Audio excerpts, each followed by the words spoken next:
Diputado Sergio Palacio. Gracias, presidente. Nos trae análisis el proyecto de ley bases nuevo que ha enviado el Poder Ejecutivo y la primera reflexión que merece es que mientras siga vigente el decreto de necesidad y urgencia, cualquier cuestión que pareciera que algún bloque ha logrado una ventaja comparativa con relación a lo que era la ley base anterior puede desmoronarse y caerse, porque ese decreto habilita al presidente de la Nación en 8 materias a declarar la emergencia. Este proyecto actual lo habilita en 4, pero justamente las emergencias que se eliminan son la previsional. Quiere decir que todos los discursos que se dieron en este recinto y en las comisiones respecto a la situación previsional de nuestros jubilados pareciera ser que eran para la tribuna porque hoy no votan la emergencia en materia previsional. Eliminan la emergencia social. Bueno, son coherentes porque si le quitaron la comida a la gente a través de los comedores, piensan que no hay emergencia social. Sin embargo, estamos en una tasa ya de pobreza del 44% y desde que asumió Milei, 3.200.000 argentinos más son pobres. Eliminan la emergencia sanitaria. Aquí en este Parlamento, en las comisiones o en los bloques se recibe permanentemente a gente que no recibe en tiempo su medicación oncológica, los hospitales sin presupuesto y particularmente los hospitales de universidades como el Clínica al borde del colapso, pero sin embargo pareciera que no hay emergencia. Y pareciera ser que con el paquete fiscal solamente alcanza para cubrir y no va a haber más emergencia. Ergo, todas estas cuestiones que nosotros estamos analizando van de suyo que con el decreto el presidente las puede ejecutar igual. Y tenemos un presidente que ha tratado a este Parlamento y a los parlamentarios, entre otras cosas, de ratas miserables, de animalitos gastadores cereales y de corruptos coimeros. Si alguien está dispuesto a levantar la mano después de semejante insulto, bueno, no cuenten conmigo porque la verdad que para estas cosas ni me votaron ni me vine a sentar en esta banca. Luego tiene un capítulo de reforma del Estado vinculado a privatizaciones. Y la verdad que una vez más las privatizaciones en la Argentina vuelven a ser tema cuando uno creía que era un tema terminado y acabado después del fracaso estrepitoso de lo que significaron las privatizaciones en la Argentina. Y muchas de esas empresas tienen que ver con una decisión estratégica o un bien estratégico del Estado Nacional que no debería ser privatizado. Y quiero recordar que fueron tan malas y son tan malas las privatizaciones, particularmente cuando afectan la interconectividad en los servicios de transporte, ya sean aéreos o transportes de ferrocarriles, que terminan perdiendo esa conectividad en lugares donde los sectores privados no van a ir.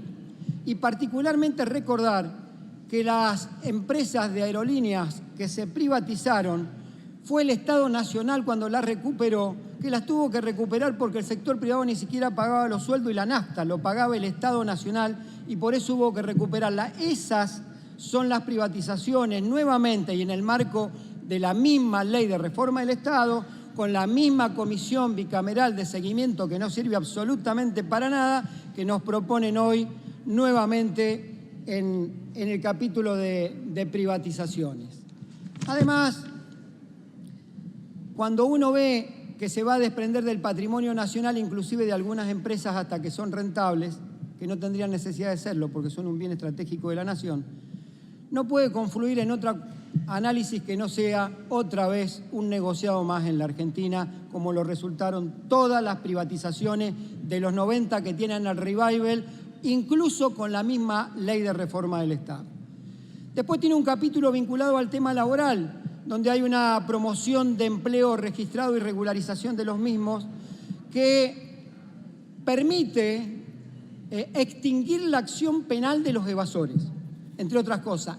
Elimina para siempre las multas, los cargos y las sanciones previstas en la ley, que a su vez también condona hasta el 70% como mínimo de esas deudas. Y por último, los trabajadores pueden computar hasta 60 meses respecto a su situación previsional, no a todos los efectos, sino a un par de efectos. ¿Esto qué significa, presidente? Significa que una vez más en la Argentina ganaron los tramposos y este proyecto premia a los evasores premia a los tramposos porque no le pide, además, ninguna contraprestación aparte de este beneficio que le están dando. Y no se la pide porque no le exige mantener la dotación del personal que tiene, porque no le exige que no vuelva a reiterar la infracción de la no regularización de trabajadores. Quiere decir que hoy pueden regularizar, pero mañana pueden volver a tomar trabajadores sin regularizar y hasta tienen plurianualmente la posibilidad de hacerlo en 5 años.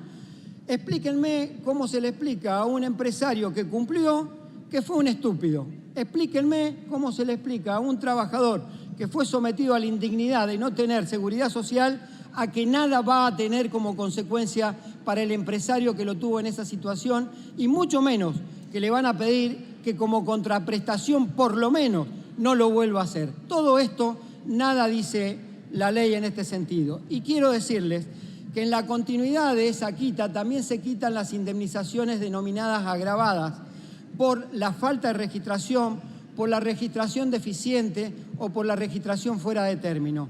Miren, dicen que con esto se genera empleo y dicen, porque cuando hay un juicio laboral pierden el empleo todos los que están en una pyme.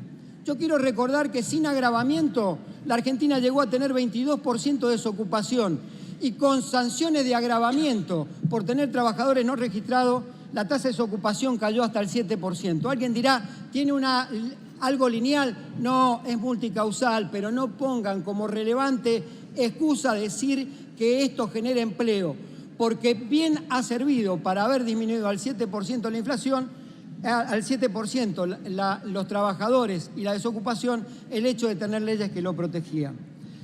También, como dato relevante, hay que decir que la Argentina en el 2003 tenía 334.793 empresas y que con estos convenios colectivos, con estas leyes, con estos agravamientos, en el 2015 terminamos con 568.737 empresas. Quiere decir que se generaron 233.944 empresas en la Argentina con estos convenios colectivos, con estas leyes y con los derechos de los trabajadores. Entonces el tema no es los derechos que tienen los trabajadores, sino la política económica.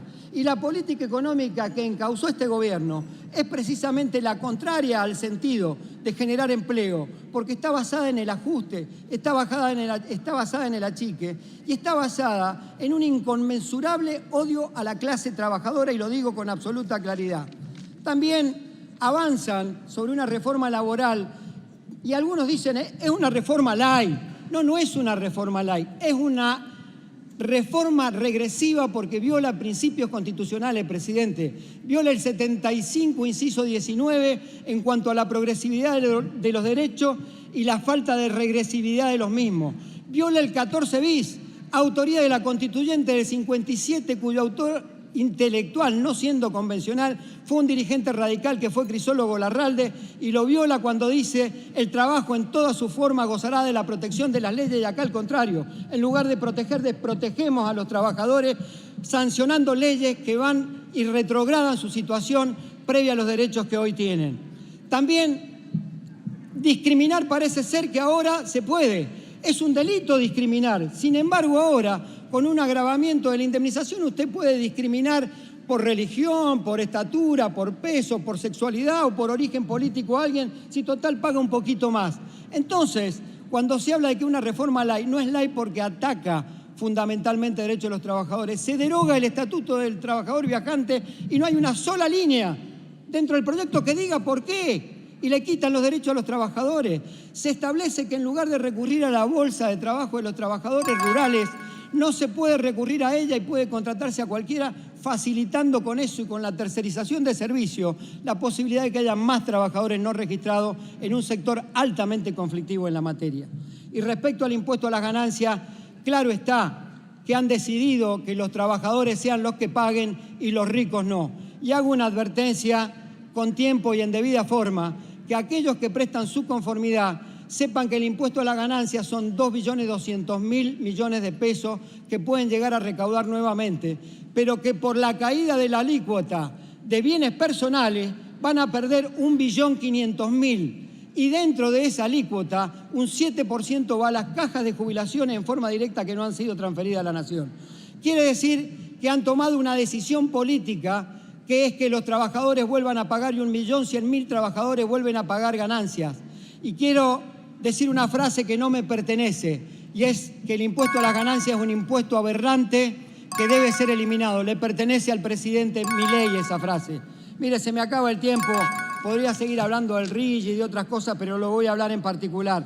Simplemente, presidente, decirle que yo sé que hay diputados y diputadas que quizás digan hay que darle las herramientas al presidente para que gobierne, así se le termina la excusa de que no gobierna o demás. Pero con esta reforma laboral, con estas leyes en materia fiscal que favorecen a los ricos en detrimento de los trabajadores, a lo mejor lo que están buscando es, como dijo algún legislador, que el pibe de 10 años vuelva al taller y no esté en la escuela. Y cuando uno tiene que tomar este tipo de decisiones de apoyar o no, no se puede ser neutral ante el dolor y la injusticia. Si no, nos convertiríamos en lo mismo de aquel que infringe el dolor y la injusticia. Nada más, presidente.